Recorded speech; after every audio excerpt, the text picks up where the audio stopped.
Good morning dear students. आज हम लोग बीएससी पार्ट सेकेंड में हिस्ट्री ऑफ सेल बायोलॉजी को डिस्कस करेंगे। यहाँ पर ये हमारा फर्स्ट लेक्चर है। कोरोना काल में ऑनलाइन क्लासेस शुरू हो रही है। उम्मीद है आप लोग इसे ज़रूर लाभान्वित होंगे। अपना लेक्चर शुरू करने से पहले हम थोड़ा सा सिलेबस को देख लेते हैं कि हमारे सिलेबस में कौन कौन से टॉपिक्स हैं जिन्हें हमें यहाँ डिस्कस करना है। कुल 5 यूनिट हैं, जो यहाँ मैंने 4 यूनिट यहाँ पे दर्शाई है। 5 यूनिट में हम अभी फ़िलहाल जो है यूनिट फर्स्ट पढ़ने जा रहे हैं। यूनिट फर्स्ट में history of cell biology, concept of cell and cell theory, cell cycle and its regulation, mitosis and meiosis, structural and molecular organisation of cell, structure and function of endoplasmic, structure and function of cell wall, plasmodesmata, plasma membrane, Golgi complex, plastid, mitochondria, endoplasmic reticulum, peroxisome, vacuoles and nucleus। इन सब topics को हम unit first में discuss करेंगे। Unit first में आज हम सबसे पहले अपना पहला टॉपिक पढ़ने जा रहे हैं, वह है history of cell biology. Cell biology का क्या इतिहास रहा है, कोशिका विज्ञान जो है उस कोशिका विज्ञान का क्या इतिहास है, उसके बारे में हम यहाँ पर डिटेल में डिस्कस करेंगे। बहुत सारी चीज़ें इसमें हैं जो कॉम्पिटिटिव एग्ज़ाम में पूछी जाती हैं। आप उनको ध्यान में रखिएगा, उनको पढ़िएगा। जो इंपॉर्टेंट चीज़ें जो मैं यहाँ डिस्कस करने जाऊँगी उनको ज़रूर ध्यान में रखें। हिस्ट्री को शुरू करने से पहले हम देख लेते हैं सेल क्या है, हम किसे कहेंगे कोशिका। कोशिका किसी भी जीवित जो जीव है उसकी सबसे छोटी इकाई है, smallest unit of living organism. जीवित जीवों की सबसे सूक्ष्मतम इकाई को कोशिका कहा जाता है। अगर जीव एक कोशिकीय हैं तो वो एक कोशिका से बना हुआ होगा, यूनिसेलुलर ऑर्गेनिज्म। अगर जीव बहुकोशिकीय है तो एक से अधिक कोशिकाओं से मिलकर उसका शरीर बना हुआ होता है, और शरीर के अंदर जो कोशिकाएं होती है वो अपना स्पेसिफिक फंक्शन, विशेष कार्यों को संपादित करती है।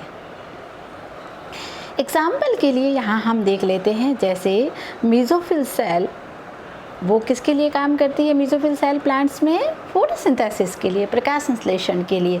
उसी तरह से रूट हेयर जो होगा वो जल अवशोषण का कार्य करते हैं। कहने का मतलब ये है कि जिन पादपों का शरीर एक से अधिक कोशिकाओं से मिलकर बना होता है, वे कोशिकाएं अलग अलग कार्यों को संपादित करती है। एक एग्जाम्पल मैंने यहाँ दिया है, उसी तरह से बहुत सारे एग्जाम्पल बॉडी शरीर में मिलते हैं। आप उनको डिटेल में जाकर वहाँ डिस्कस करेंगे, पढ़ेंगे उनके बारे में। सेल के ऑर्गेनाइजेशन के आधार पर अगर हम देखें तो पृथ्वी पर जीवों को 2 बड़े भागों में बांटा गया है। इनके कई सब डिवीज़न हैं, लेकिन हम मोटे तौर पर 2 मोटे जो भाग हैं उनकी हम बात करेंगे। प्रोकैरियोटिक कोशिकाएं, सिंगल सेल्ड ऑर्गेनिज्म, एक कोशिकीय सूक्ष्म जीव हैं। इनके शरीर में कोशिकाबद्ध कोई भी कोशिकांग नहीं पाया जाता है, यानी कोशिका झिल्ली से घिरी हुए कोशिका अंगों का, सेल ऑर्गेनल्स का अभाव पाया जाता है। यहाँ पर न्यूक्लियस जो होगा वो प्रिमिटिव न्यूक्लियस होगा। प्रिमिटिव न्यूक्लियस हम क्यों कहेंगे? प्रिमिटिव न्यूक्लियस हम इसलिए कहेंगे क्योंकि इसमें कोशिका जो उसकी न्यूक्लियर मेम्ब्रेन और केंद्रीय का जो है न्यूक्लियोलस है उसका अभाव पाया जाता है। माइटोकॉन्ड्रिया जैसे कोशिकांग जो दोहरी झिल्ली से घिरे हुए जो भी कोशिकांग हैं, चाहे वो माइटोकॉन्ड्रिया है, वो एंडोप्लाज्मिक रेटिकुलम है या गोल्जी बॉडी है, जैसे कोशिकांगों का अभाव पाया जाता है प्रोकैरियोटिक कोशिकाओं में। एग्जाम्पल आप लोग देख सकते हैं, बैक्टीरिया, माइकोप्लाज्मा, ये ऐसी जो कोशिकाएं हैं इनको हम प्रोकैरियोटिक कोशिकाएं कहेंगे। डीएनए जो होगा यहाँ पर वो फ्री फ्लोटिंग का मतलब क्या है कि अगर हम यूकैरियोट की बात करेंगे तो यूकैरियोट में डीएनए जो न्यूक्लियस है उसमें पैक्ड होता है, पैकेजिंग डीएनए होता है वहाँ पर, यानी हिस्टोन प्रोटीन से बाउंडेड होता है। वहाँ पर उसकी जो पैकेजिंग है वो हिस्टोन प्रोटीन द्वारा की जाती है। यहाँ पर ऐसा नहीं है, डीएनए साइटोप्लाज्म में फ्री फ्लोटिंग पाया जाता है। दूसरी सेल हम बात करेंगे, वो सेल होती है यूकैरियोटिक सेल। यूकैरियोटिक सेल में जो जीव आएंगे वो एक कोशिकीय भी हो सकते हैं, बहुकोशिकीय भी हो सकते हैं। दोहरी झिल्ली से घिरे हुए कोशिकांग लाइक केंद्रक, mitochondria, endoplasmic reticulum, Golgi body जैसे कोशिकांग यहाँ पाए जाते हैं। मैंने पहले भी कहा कि यूकैरियोटिक जीवों का जो डीएनए है वो न्यूक्लियस में पैक्ड रहता है, पैकेजिंग होती है, और पैकेजिंग कौन करता है? हिस्टोन प्रोटीन उसको पैकेजिंग करता है। ये मोटे मोटे डिफरेंसेस जिसकी हम डिस्कशन कर रहे हैं, लिटिल मोर। आप बहुत सारे डिफरेंस हैं, उनको आप यहाँ पर अपनी कॉपी में उसको नोट कीजिए और उनको पढ़िए।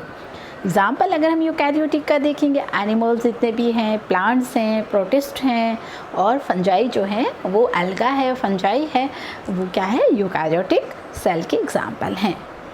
दोनों में कॉमन क्या है? दोनों क्या कॉमन थिंग्स शेयर करते हैं? अगर हम यूकैरियोट और प्रोकैरियोट की बात करें तो दोनों में क्या कॉमन थिंग्स है? तो सेल मेम्ब्रेन होती है दोनों में डीएनए होता है, दोनों में साइटोप्लाज्म होता है, और दोनों में राइबोसोम पाया जाता है। अगर हम प्रोकैरियोट की बात करेंगे तो प्रोकैरियोट में 70S प्रकार का राइबोसोम होता है, और यूकैरियोट की बात करेंगे तो दोनों तरह के राइबोसोम होंगे, 70S भी होगा और 80S होगा। साइटोप्लाज्म में जो राइबोसोम होगा वो 80S प्रकार का होगा, लेकिन माइटोकॉन्ड्रिया में जो राइबोसोम होगा, यहाँ अगर हम प्लांट की बात करें तो क्लोरोप्लास्ट और माइटोकॉन्ड्रिया में जो राइबोसोम है वो 70S प्रकार का पाया जाता है। तो सेल क्या है? Cell the basic unit of living organism. इसको हम स्ट्रक्चरल और फंक्शनल यूनिट कहते हैं। बहुत सारी कोशिकाएं जब मिलती है तो वो क्या बनाती है? उत्तक से अंग से कोशिका जो बॉडी है वो पूरी निर्मित होती है। बॉडी का जो सेल होता है वो, अगर हम मल्टी सेलुलर की बात करें तो वो क्या काम करता है? अलग अलग फंक्शन जो है वो कोशिकाएं करती है। सेल का ऑर्गेनाइजेशन कैसा है उसके आधार पर जीवों को मुख्यतः दो बड़े भागों में हमने बांटा, यूकैरियोट और प्रोकैरियोटिक। तो ये तो एक बेसिक सेल है, और सेल क्या होती है उसका हम सेल हिस्ट्री देखते हैं कि सेल बायोलॉजी का इतिहास कैसा रहा है। शॉर्ट में हम उसको डिस्कस करेंगे, बहुत लंबा इतिहास है, लेकिन हम कुछ इंपॉर्टेंट जो चीज़ें हैं जो एग्ज़ाम में पूछने लायक हैं उन बातों पर हम यहाँ पर क्या करेंगे? डिस्कशन करेंगे। हिस्ट्री की अगर हम बात करें सेल बायोलॉजी, कोशिका विज्ञान की अगर हम हिस्ट्री की बात करते हैं तो लेमार्क से ये हमने शुरू किया है। 1802 में लेमार्क और ट्रेविरेनस वैज्ञानिक हुए हैं, उन्होंने बायोलॉजी शब्द दिया है। उससे पहले भी बहुत लंबी हिस्ट्री है, वो पहले ही शुरू हो चुकी है। 700 BC से इसकी इतिहास शुरू हुआ है सेल बायोलॉजी का। थियोफ्रास्टस हैं जिन्हें वनस्पति विज्ञान का जनक भी कहा जाता है। जेनसन ने 1519 में सबसे पहले संयुक्त सूक्ष्मदर्शी का आविष्कार किया था। और सेल का जो डिस्कवरी है, सेल जो कोशिका की हम बात कर रहे हैं, उस कोशिका की खोज 1665 में रॉबर्ट हुक वैज्ञानिक द्वारा की गई थी। रॉबर्ट हुक वैज्ञानिक हुए जिन्होंने 1665 में कॉर्क कोशिकाओं से, कॉर्क सेल जो होती है उससे ही इस कोशिका की खोज की है। कॉटी वैज्ञानिक आए हैं जिन्होंने 1772 में जीव द्रव्य की खोज की है। फोंटाना ने केंद्रिका, जो केंद्रक में जो केंद्रिका होती है उसकी खोज 1781 में फोंटाना ने केंद्रक में केंद्रिका की खोज की है। उसके बाद 1802 में लेमार्क और ट्रेविरेनस आए हैं जिन्होंने सबसे पहले बायोलॉजी शब्द काम में लिया है। ट्रपिन जो है उन्होंने कोशिका विभाजन का अध्ययन सबसे पहले किया है। ब्राउनिंग जो मूवमेंट होती है, जो जीवों में ब्राउनिंग गति होती है, 1828 में आर ब्राउन ने इसको देखा है और उन्हीं के सम्मान में ब्राउनिंग गति नाम दिया गया है। 1838 में रॉबर्ट ब्राउन बहुत इंपॉर्टेंट है, एग्जाम में कई प्रश्न पूछे जाते हैं इसको लेकर, तो इसको आप ध्यान में रखिएगा। ट्रेंडिस्केंशिया नामक पादप में केंद्र की खोज जो है वो 1838 में किसने की है? रॉबर्ट ब्राउन ने की है। कोशिका की खोज कब की गई थी? 1665 में। किसने? रॉबर्ट हुक ने कोशिका की खोज की है।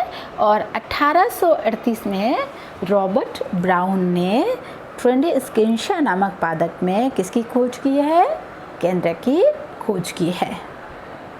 स्लीडन 1838, स्लीडन और स्वान दो वैज्ञानिक हुए जिन्होंने कोशिका सिद्धांत प्रतिपादित किया है।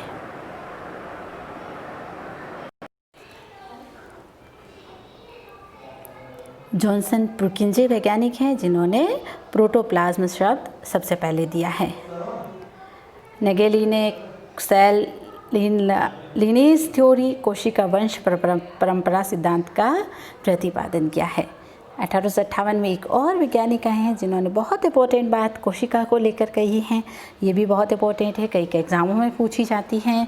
कोशिकाएं पूर्ण जीवित कोशिकाओं से निर्मित होती है, यानी कि शरीर में पहले से जो कोशिकाएं उपस्थित होती है उन्हीं कोशिकाओं से नई कोशिकाओं का क्या होता है? निर्माण होता है। ये किसने कहा है? रुडोल्फ विर्चो ने कहा है। हैकल ने प्लास्टिड की खोज की है। रोगर जॉन मेडल का नाम हमने सुना है 1865 में। इन्होंने आनुवंशिक के क्षेत्र में अपना महत्वपूर्ण योगदान दिया है और इन्होंने मटर के पौधे पर आनुवंशिकता से संबंधित कई प्रयोग कर आनुवंशिक के नियमों का प्रतिपादन किया है। और जीन जो शब्द आजकल हम जो जीन शब्द यूज़ कर रहे हैं उसके लिए मेडल ने कारक शब्द का प्रतिपादन किया है। एंटर श्नीडर ने सर्वप्रथम गुणसूत्रों का वर्णन किया 1873 में।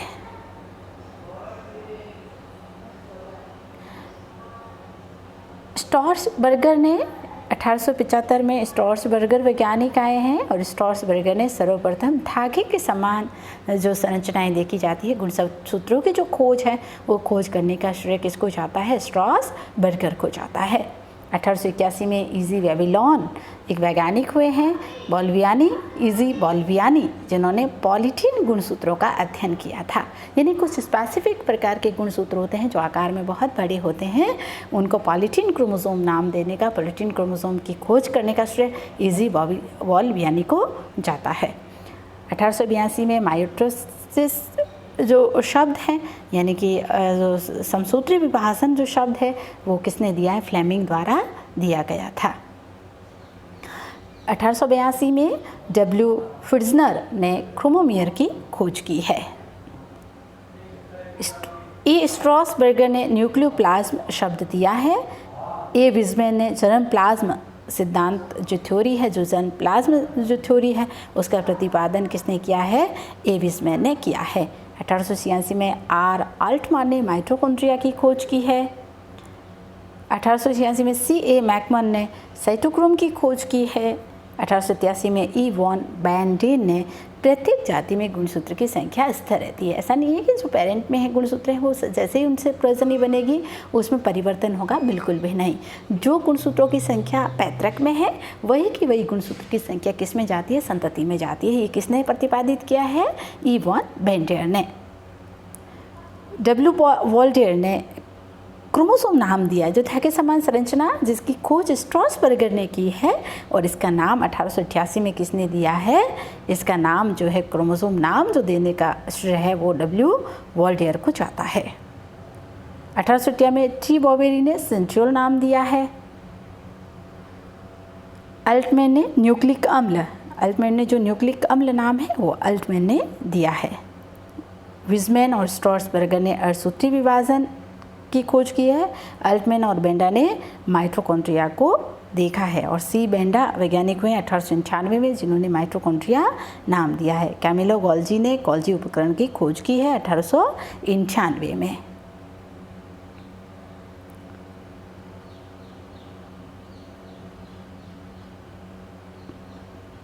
अल्ट्रा माइक्रोस्कोप की खोज करने का श्रेय जिग्मोडी को है। डी व्रिज कोरेंस और शर्मेक ने मेडल नियमों की दोबारा खोज की है। हम सब लोग जानते हैं कि मेडल ने जब अपने नियमों की खोज की थी तो उनके नियमों को ज़्यादा प्रकाशन नहीं मिला था, उनके नियमों को ज़्यादा हाईलाइटेड वो नियम नहीं हुए थे। उनकी मृत्यु के बाद कुछ वैज्ञानिक आए और 1900 ईस्वी में इन 3 वैज्ञानिकों ने मिलकर मेडल के नियमों की पुनः खोज की। तो एग्जाम में कई बार प्रश्न पूछा जाता है मेडल के नियमों की पुनः खोज किसने की है, तो डी व्रिस, कोरेंस और शर्मेक नामक वैज्ञानिकों ने मेडल के नियमों की पुनः खोज की है। फॉर्मर और मूरे ने 1905 में फॉर्मर और मूरे ने मियोसिस शब्द का प्रयोग सबसे पहले किया था। 1906 में ये भी बहुत इंपॉर्टेंट है, डब्ल्यू बैटसन और सी पुनेट ने गुणसूत्रों में संलग्नता का नियम का प्रतिपादन किया है। लिंकेज जो शब्द है, जो लिंकेज उस थ्योरी है, उसका प्रतिपादन डब्ल्यू बैटसन और आर सी पुनेट ने 1906 में किया है। टी एच मॉर्गन ने 1910 में ड्रोसोफिला में लीन संलग्नता का वर्णन किया है। 1915 में ट्वार्ट ने बैक्टीरियोफाज की खोज की है। बैक्टीरियोफाज एक तरह का वायरस है जो जीवाणु कोशिकाओं को संक्रमित करता है, तो उसकी खोज का श्रेय किसको जाता है, ट्वार्ट को जाता है। हेट्रोप्लॉइडी एच विंकलर ने 1916 में और स्वेडबर्ग ने अल्ट्रा सेंट्रीफ्यूज की खोज की है। अल्ट्रा सेंट्रीफ्यूज क्या होता है, सेंट्रीफ्यूज होता है हाई स्पीड पर किसी भी चीज़ को पृथक करना, तो उसको हम अल्ट्रा सेंट्रीफ्यूज जो आया 1926 में, उसकी खोज किसकी की है, स्वेडबर्ग ने की है। मुलर का नाम भी बहुत इंपॉर्टेंट है, इसको लेकर भी एग्जाम में कई प्रश्न पूछे जाते हैं। तो 1927 में मुलर ने ड्रोसोफिला में एक्स किरणों द्वारा उत्परिवर्तन की जो घटना है उसको देखा और उन्होंने देखा कि वहाँ पर एक सफ़ेद आँखों वाली सफ़ेद नर को भी देखा, और वो किसके कारण था, उत्परिवर्तन के कारण था। तो इसके मुलर का प्रयोग कहा जाता है। मुलर ने अपना प्रयोग ड्रोसोफिला पर किया है।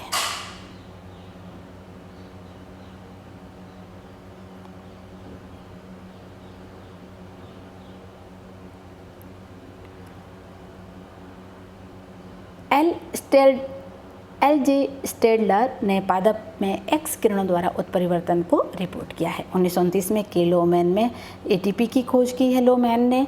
उसी तरह से इलेक्ट्रॉन सूक्ष्मदर्शी की खोज भी बहुत इंपॉर्टेंट है। 1932 में एम नॉलवर्स्का नामक वैज्ञानिकों ने इलेक्ट्रॉन सूक्ष्मदर्शी की खोज की है। टी एच मॉर्गन ने 1933 में गुणसूत्रों की वंशागति पर अध्ययन किया है। उसी तरह से 1944 में बहुत इंपॉर्टेंट है, अगेन ये बहुत इंपॉर्टेंट चीज़ है जिसको आप ध्यान में रखिएगा। ओ.टी. Avery, C M. मैक्लियोड एवं एम. मैकार्टी ने जीवाणुओं में ट्रांसफॉर्मेशन को रिपोर्ट किया है, यानी कि डीएनए एक आनुवंशिकी पदार्थ हैं। ये सबसे पहले जीवाणु भोजियों पर अपना प्रयोग करके बताने वाले ये 3 वैज्ञानिक हैं। डीएनए एक आनुवंशिकी पदार्थ हैं, इसको बताने वाले ये 3 वैज्ञानिक हैं, O T. Avery, C M. MacLeod, M. McCarty, जिन्होंने जीवाणुओं में रूपांतरण पर अपना काम किया है। उसी तरह से 1945 में के.आर. पोर्टर ने अंतःप्रदवी जालिका की खोज की है।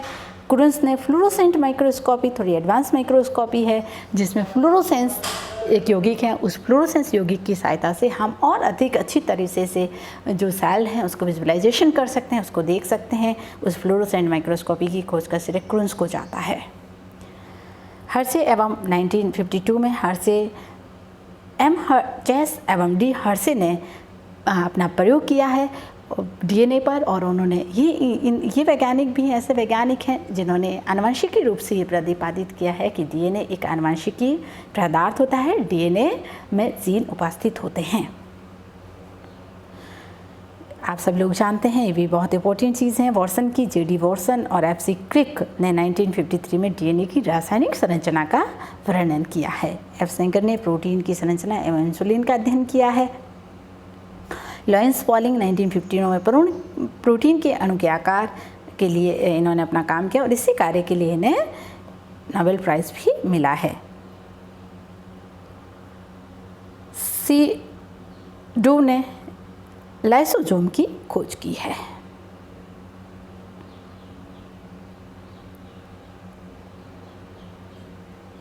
(1955) में एच. फ्रैंकल कॉर्नेट तथा आरसी विलियम ने कहा कि टीएमवी आरएनए एवं प्रोटीन द्वारा निर्मित होता है। टीएमवी तंबाकू मोजेक वायरस जो है वो उसका जेनेटिक मटेरियल होता है, वो आरएनए से होता है और ये आरएनए एक प्रोटीन कोर से घिरा हुआ रहता है। 1955 में जी पैलाडी ने राइबोसोम की खोज की है। टीएचओ जो और ए लेवान ने मानव गुणसूत्रों की संख्या 46 होती है ये बताया है। रॉबर्टसन ने प्लाज्मा कला में इकाई कला की परिकल्पना को प्रस्तुत किया है। बहुत इंपॉर्टेंट है। एगन जैकब मोनार्ड का नाम भी कई बार कई कॉम्पिटिटिव एग्जामों में इसको लेकर प्रश्न पूछा जाता है। 1961 में प्रोटीन संश्लेषण हेतु जीन नियमन के लिए ओपेरॉन मॉडल जो है वो किसने दिया है? एफ जैकब एवं जी मोनार्ड द्वारा ये मॉडल दिया गया है। अगेन बहुत इंपॉर्टेंट चीज़ 1967 कॉर्नबर्ग जिन्होंने डीएनए का प्रयोगशाला में संश्लेषण किया है। First artificially DNA synthesis in laboratory by Kornberg. 1968 में W Nirenberg, H G Khorana, R H Holley ने आनुवंशिकी कोड का अध्ययन एवं जीन का कृत्रिम संश्लेषण किया। जेनेटिक कोडों का अध्ययन करने का श्रेय इन वैज्ञानिकों को जाता है। 1969 में टॉलबर्ट ने पैरोक्सिसोम की खोज की है। 1970 में हैरिस ने डीएनए आरएनए के संकरण की तकनीक विकसित की है। 1970 में एच खुराना ने डीएनए न्यूक्लियोटाइड से कृत्रिम जीन का संश्लेषण किया है। फर्स्ट कृत्रिम जीन जो है वो संश्लेषण करने का श्रेय एच खुराना को जाता है। सिंगर एवं निकोलसन ने 1972 में प्लाज्मा कला का सेमी फ्लूइड मोज़ेक मॉडल तरल मोज़ेक मॉडल प्रस्तुत किया है, जो प्लाज्मा कला के लिए सर्वमान्य मॉडल है। उसको प्रस्तुत करने का श्रेय सिंगर एवं निकोलसन को है। गिलबर्ट मैक्स एवं सेंगर ने डीएनए सीक्वेंसिंग ज्ञात करने की विधियां प्रस्तुत की है। 1977 में बारबरा मैक्लिटोंक जिन्होंने मक्का में ट्रांसपोजोन की खोज की है। ट्रांसपोजोन्स ऐसे जीन होते हैं जो अपना स्थान परिवर्तन करते हैं। जब ये अपना स्थान परिवर्तन कर देते हैं तो वहाँ उपस्थित जीनों के काम को सप्रेस कर देते हैं और ये इस पर अध्ययन जो है वो बारबरा द्वारा किया गया था और मक्का में ये अध्ययन किया गया था। तो हिस्ट्री का कुछ पार्ट जो हमारी सेल बायोलॉजी उसका हमने इस वीडियो में पढ़ा। बचा हुआ जो इसका पार्ट है वो हम नेक्स्ट वीडियो में इसको डिस्कस करेंगे। आप इंपॉर्टेंट जो मैंने बताए हैं उनको डिस्कस कीजिए, अपनी नोटबुक में उसको राइट डाउन कीजिए और उसको लर्न कीजिए, क्योंकि ये जो हिस्ट्री है ये एक ओवरव्यू है सेल बायोलॉजी का, जहाँ से बहुत सारे प्रश्न कई तरह की कॉम्पिटिटिव एग्जामों में सामान्यतः पूछे जाते हैं। ये जनरल साइंस का पार्ट होता है। जहाँ आप कॉम्पिटिशन के एग्ज़ाम देते हैं तो ये जनरल साइंस का हिस्सा है, यहाँ से कई प्रश्न हैं वो उठकर आते हैं। तो याद रखिए, आप इसकी इंपॉर्टेंट जो हिस्ट्री है उसको अभी से लर्न करें और अपनी बुक में नोट करें। Thank you.